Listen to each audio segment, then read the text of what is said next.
Ծով աչքերի պատճառով հեռուստասերիալում Սառան զանգում է պապիկին և խնդրում տուն գալիս տեղ բերել, քանի որ Էլլան ջերմում է։ Սարոյանն էլ հեռախոսն անջատում է ու Արմանին ուղարկում դեղերի հետևից։ Արմանը իրար խառնված, խուճապի մատնված, վազելով գնում է տուն, որպեսզի տեսնի Էլլային։ Նա գալիս է, բերում դեղերը, մտնում է Էլլայի ննջասենյակ, իսկ Էլլան քնած է։ Արմանը շոյում է նրա դեմքը, սիրող լի աչքերով նայում ու հասկանում, որ այլևս անհնար է որևէ բան փոխելը։ Եվ չնայած Արմանը լավ գիտակցում է դա, ամեն դեպքում նաև ներքուստ զգում է, որ պատրաստ չէ բաց թողնել Էլլային։ Սառան էլ դուռը թաքուն բացում է, տեսնում Արմանին և նորից փակում։ Բայց քիչ անց Ռեբեկան Սառային խնդրում է, որ ճիշտ կլինի, եթե Սառան գնա ու Արմանին խնդրի դուրս գալ այդ սենյակից։ Սառան չի հասկանում, թե ինչի մասին է խոսքը, ինչու պետք է Արմանին դուրս հանի սենյակից։ Ռեբեկան սակայն պատասխանում է, որ եթե Սառան դա չանի, ապա ինքն է անելու ու շատ ավելի վատ և կոպիտ ձևով։ Նարինեն էլ շատ թե քիչ մտածելուց հետո իբր ինչ-որ խելացի բան հորինեց։ Տարավ Դիանային ամայի տեղ, նրան ստիպեց խոսել, անկեղծանալ, խոստովանել գործած բոլոր մեղքերը, թե Միսակի սիրուհին լինելը, թե Սառային խեղաթյուրված նամակ ուղարկելը, թե Ռեբեկային որպես զենք օգտագործելն ու հյուրանոցի պատմությունը կազմակերպելը, և թե ամենակարևորը՝ Էմիլի սպանությունը։ Այո, Դիանան նաև խոստովանում է, որ ինքն է սպանել Էմիլին։ Նարինեն էլ հեռախոսով ձայնագրում է Դիանայի այդ խոսակցությունը և որոշում, որ պետք է այն փոխանցի ոստիկանությանը։ Բացի այդ մասին տեղյակ է պահում նաև Դիանային ու ցույց է տալիս հեռախոսը, որը ձայնագրում է։ Իրոք շատ ծիծաղելի է, որ այսքան բանից հետո Նարինեն Դիանայի մասին այնքան լավ կարծիքի է, որ մտածում է Դիանան հեշտ ու հանգիստ պետք է նստի ու սպասի, թե ինչպես է Նարինեն իրեն հանձնում պատկան մարմիններին։ Դիանան նախ ներկայացում է խաղում, իբր վատացել է։ Հիմար Նարինեն էլ նրան տանում է հիվանդանոց։ Բայց Դիանան միայն ժամանակ է ձգում։ Նարինեն ասում է, որ ինչ էլ լինի, կես ժամ այս կողմ, կես ժամ այն կողմ, ինքը իր որոշումից հետ չի կանգնի։ Այսպիսով տեսնենք, թե Դիանան ինչպես կփորձի խանգարել Նարինեին և այնպես անել, որ ձայնագրությունը չհայտնվի ոստիկանության մոտ։ Հարգելի հետևորդներ, իսկ դուք ինչ եք կարծում, ինչ հնարքի կդիմի Դիանան իր կաշին փրկելու համար։ Գրեք մեկնաբանություն։ Նայեք, հրնայեկյան ինչ անում։ Էմա, այդ ինչ ես անում։ Այդ ինչ ես անում, քեզ սպասում են ռեկտան։ Կարտոշկա եմ։ Դու ինչ ես։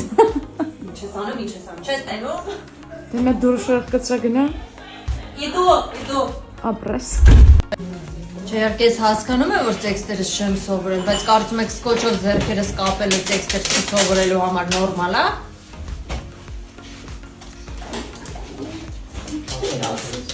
Հա, ինչ։ Վերջերս մի քանի անգամ հարցրել եմ Էզմատանին ինչ է նշանակում։ Դե սերիալը դիտողները գիտեն, որ Գորնե Սառայի մատին դրել, նշանադրվել է, բայց մնացած մարդկանց հետաքրքրում է։ Ժողովուրդ ուղակի դնում են, որ չկորցնեմ զուտ, որովհետև ես շատ հաճախ եմ իրեր կորցնում։ Միլենա ջան, հենց Միլենան տեսնում է ինձ, ասում է մատանին, վզնաց։ Դրա համար չեմ անում, միայն 3 չեմ դրել, չեմ գրել։ Սառան այսօր չգիտես ինչի որոշել է, որ պետքա տանը մնա չգա նկարահանման։ Դրա համար ես բռնագրավել եմ իր սենյակը և այստեղ եմ ուզում ես դա փոխվելու։ Քանի որ մնացել եմ միայնակ Սառայի ննջարանում, որոշեցի բացահայտեմ ինչ-որ բաներ Սառայի մասին ու այստեղ գտա օրինակ Սառայի ամենասիրելի գիրքը,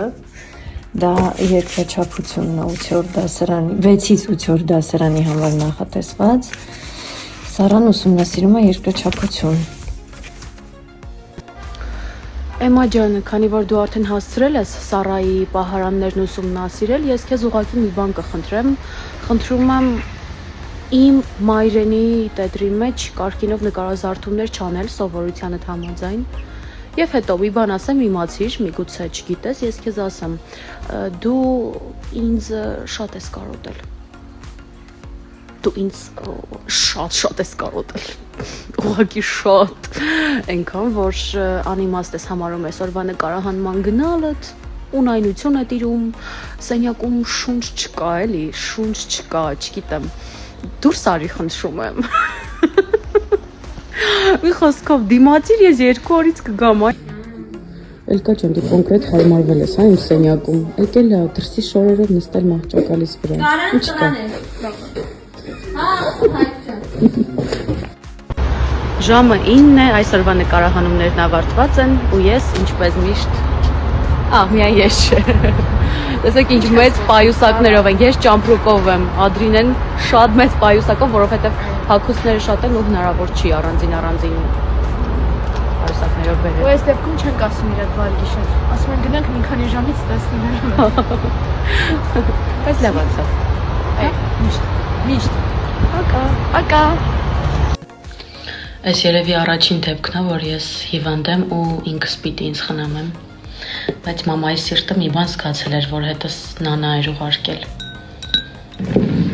Այս երազրած ջրի մեջ մնացել է մոտ 15 րոպե։ Հիմա կլցնենք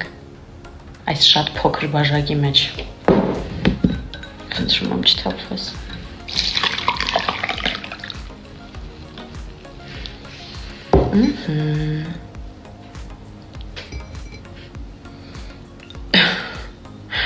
Այսպես անեմ, որպեսզի պատկերացնեք ինչքան մեծ բաժակ է,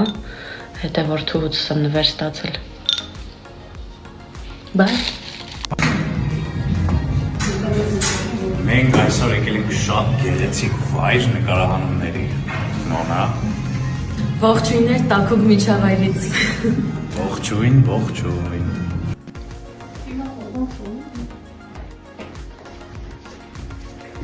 Իհարկե երկուսս ես ուզում եմ։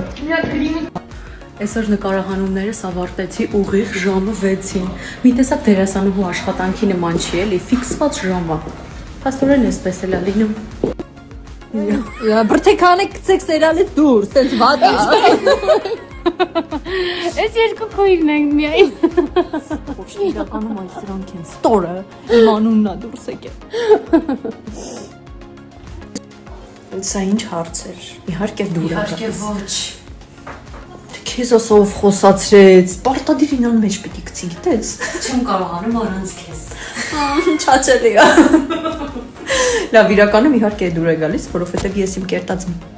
չեմ սիրում այդ բառը։ Ես այն կերպարները, որոնք որ ես մարմնավորում եմ, շատ սիրում եմ։ Ողջույն բոլորին, այսօր սերիալի Instagram-ի էջը մեզ մոտ է, կարող եք մեզ հարցեր տալ, մենք մաքսիմալ անկեղծ կպատասխանենք։ Հիմա ես անտառում եմ ու լրիվ մենակ եմ, Սոնուշնի գրուպան չգիտեմ որ կողմա գնացել։ Ու հիմա գնում եմ իրանց խնդրելու։